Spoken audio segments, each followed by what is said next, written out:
Elon Musk. They say he's ruining America.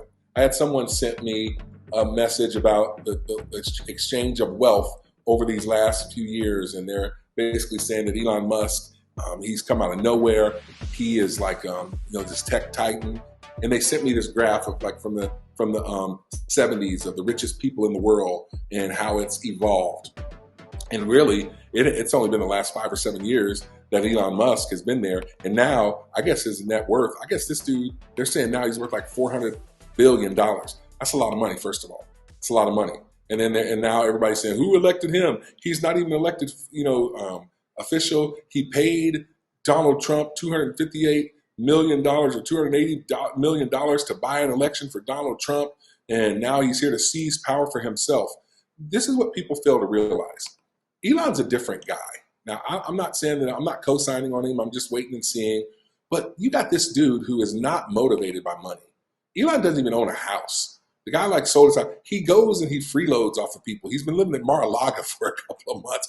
This guy's not concerned about money. It's not even about gathering wealth for him. He wants to go to Mars.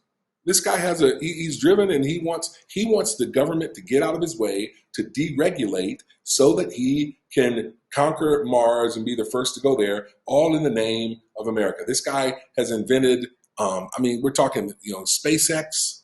This guy's, first of all, he's brilliant. You can't say that he's not.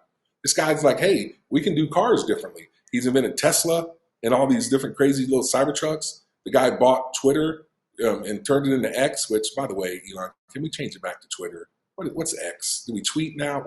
Please, can we change it back to Twitter? Can we tweet still? That's all I'm asking, Elon, if you're listening to this. But anyway, he's not motivated by money.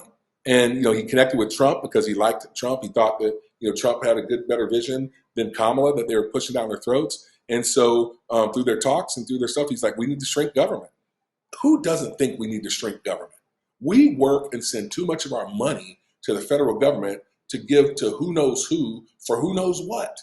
I'm tired of that mess. And so Trump came out saying, we're starting DOGE, the Department of Government Efficiency. And I'm all for it, baby. I'm all for it. Think about this.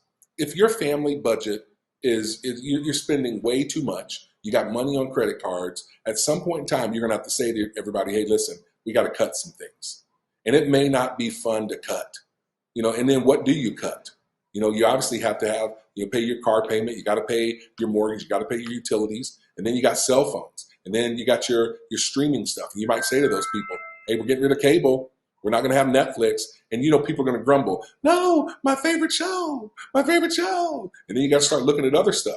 Hey, the kids have to have braces, so we can't just stop making that payment. But club soccer, it might have to go, which club soccer should go anyway. Who cares about soccer? That's like, who cares about, you know what I mean? Like, it's not like it's football or basketball or anything, you know what I'm saying? But you got to start thinking about the things that you're going to cut. And it's not fun. People don't want to cut some things. Your wife may not be able to get her nails done anymore.